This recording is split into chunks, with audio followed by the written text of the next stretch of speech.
Hey guys, it's late tonight, it's almost midnight, but I thought I'd sneak a homily in tonight.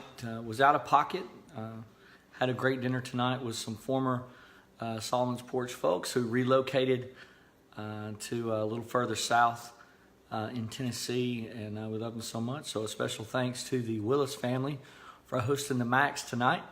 Let's read our passage quickly. It's Psalm 22. My God, why have you forsaken me?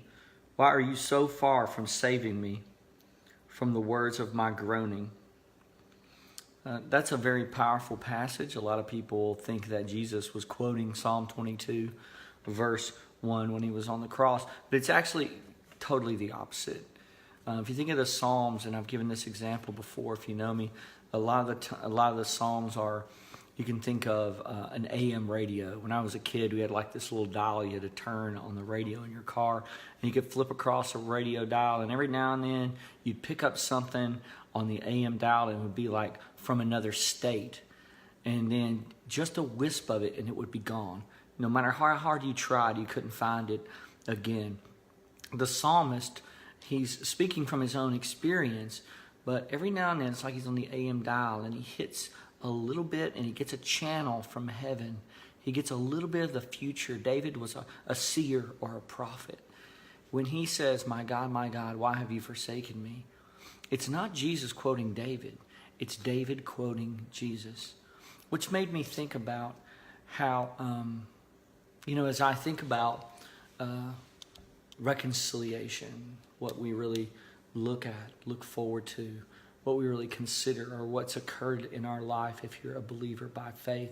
When we think about the cross, we think of his dying for us and reconciliation and us being reconciled and brought again to God.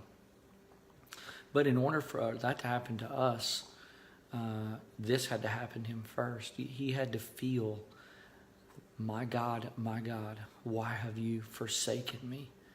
He had to feel forsaken. Where you and I, we are becoming more, or we're learning to live more in the reconciliation accomplished between the Father and us because of the death of Christ, the life of Christ, right? We get to undergo the process of reconciliation, the process of friendship and of fatherhood and of knowing God. But on the flip side of that was Christ knowing the tearing away, the God, the Father, separating himself, not in essence, but in fellowship with the Son, so that as he hung on the cross, he hung there as a sinner, but he wasn't one.